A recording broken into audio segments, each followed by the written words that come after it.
MANUU Hyderabad में सलमान खुर्शीद और doctor आजम bag का हुआ भव्य स्वागत। सभी वर्गों और धर्मों को संविधान में प्रदत्त अधिकारों के प्रति जागरूक होना आवश्यक। चुनाव के समय सही प्रत्याशी के चयन से ही विकास का रास्ता स्पष्ट होगा। सलमान खुर्शीद। छात्र शक्ति राष्ट्र के प्रति भी अपने दायित्व का निर्वहन करें और संविधान की प्रस्तावना को आमजन को समझाने का प्रयास करें। डॉक्टर आजम बेग। तेलंगाना हैदराबाद में विधानसभा चुनाव प्रचार के लिए पहुंचे अखिल भारतीय कांग्रेस कमेटी के केंद्रीय वर्गित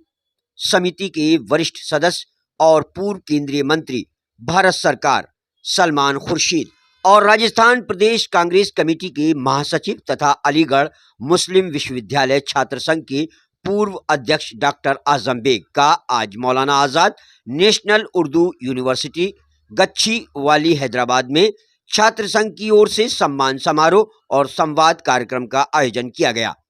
26 नवंबर को संविधान दिवस के अवसर पर आयोजित सम्मान समारोह में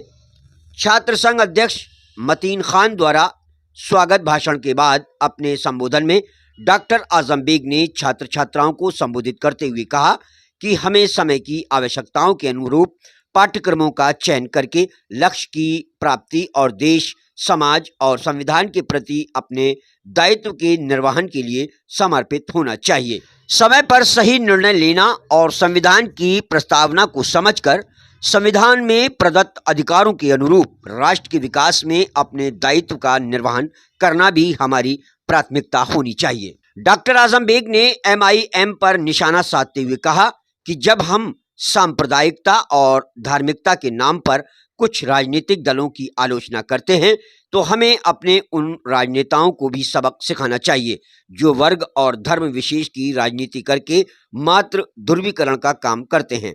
और सांप्रदायिक शक्तियों को बल देते हैं।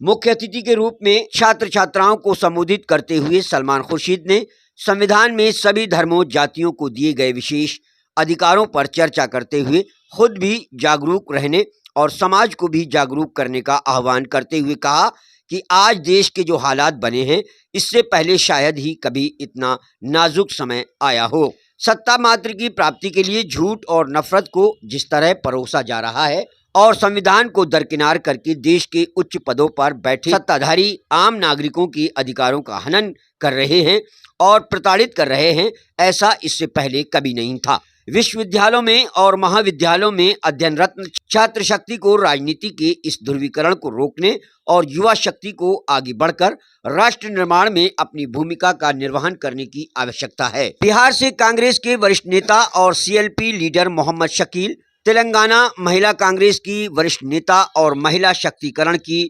मजबूत आवाज उज़्मा शाकिर ने भी समारोह को संबोधित किया। इस अवसर पर छात्र छात्राओं ने अनेक मुद्दों पर देश एवं प्रदेश स्तर पर हो रही राजनीति, अल्पसंख्यक विश्वविद्यालय और महाविद्यालयों के साथ की जा रही दोहरी राजनीति, छात्रवृत्ति और रोजगार से संबंधित समस्याओं पर भी सवाल किए, जिस पर सलमान खुर्शीद ने विस्तार से चर्चा की। अपने मेहमानान का दिल की गहराइयों से इस्तकबाल करता हूं और मैं मेहमान के बीच में और आप लोग के बीच में ज़्यादा ख्याल ना होते हुए पहले एजाज़ बख्शने के लिए मैं गुजारिश करूंगा शगुफ्ता इकबाल से कि वो आए और हमारे मेहमान खुसूसी सलमान खुर्शीद साहब को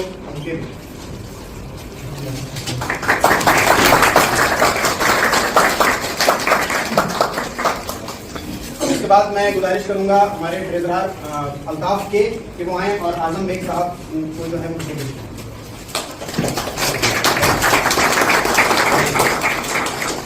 आजम बेग साहब से गुजारिश करूंगा कि वो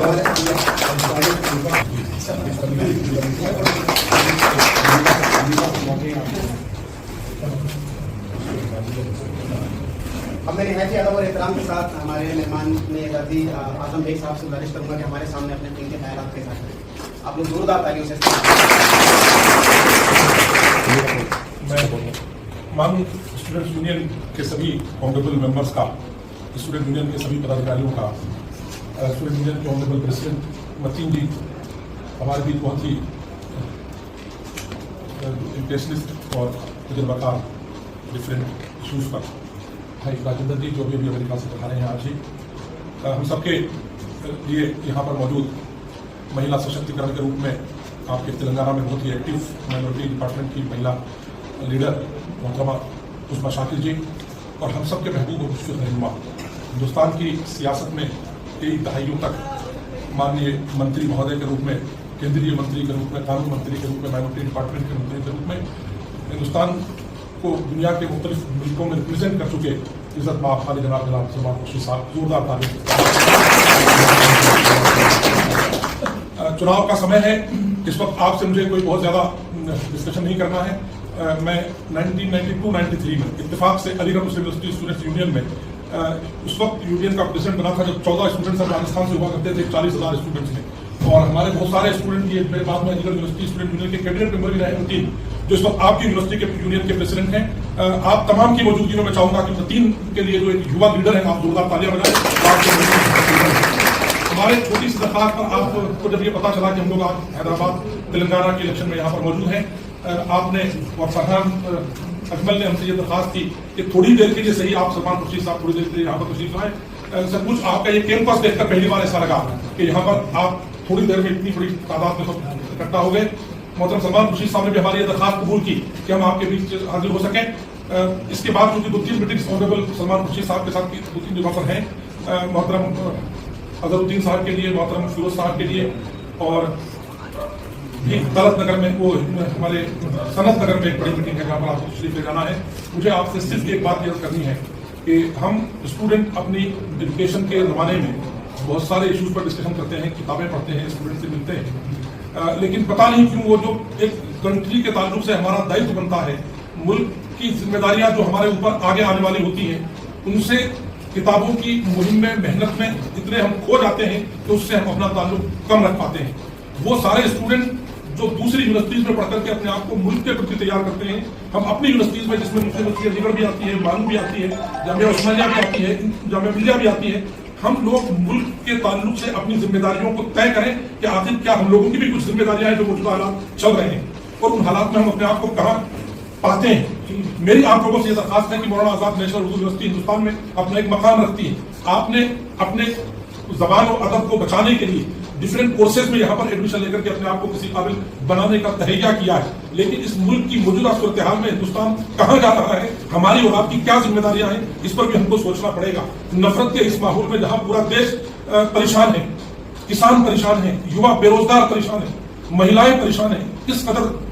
आतंकित माहौल को बना रखा है, हम लोगों की जिम्मेदारी बनती है, एक जिम्मेदार नागरिक होने के नाते हम इन तमाम हालात पर नजर डालें। और वो लोग जो कन्याकुमारी से कश्मीर तक पैदल चलते, तपस्या, त्याग, बलिदान के रास्ते पर चलते इस देश की एकता चाहते हैं, अखंडता चाहते हैं, भाईचारा चाहते हैं, कैसे हम उन लोगों के अपने आप को मजबूत कर सकते हैं, इस पर भी हमको और आपको कहीं ना कहीं विचार करना पड़ेगा। तेलंगाना में इस वक्त के चुनाव है, 30 तारीख को पोलिंग होनी है, 28 तक आपको समय है। इन 2-4 दिनों में अगर हमने और आपने कुछ मेहनत करके, सेकुलर कैंडिडेट्स के हाथों को मजबूत करके, कांग्रेस के पंजे के निशान को मजबूत करके, देश में आने वाले मुस्तकबिल में जो सेमीफाइनल है इसको अगर जिता करके भेजते हैं तो यकीन मान करके चलो कि 2024 में ये जो फिरका परस्तों की ताकत है ये कहीं ना कहीं से खत्म होगी और हम लोग मिलजुल करके सक्षम हो सकेंगे। मेरी आप लोगों से इतनी सी दरखास्त है कि बड़े सालों के बाद इस वक्त आपके इस तेलंगाना में माहौल बना है अपने आप को मुत्तहिद करने का, जूनियर होकर के अपने आप को मजबूत करने का। मेरी आप लोगों से दरखास्त है, इज्जत माफ आदरणीय मोहतरम जनाब सलमान खुर्शीद साहब हमको और आपको इस वक्त संबोधित करेंगे। मैं इतना ही कहते हुए आज इस डे पर जिसकी एक इंपोर्टेंस है, जिसका एक महत्व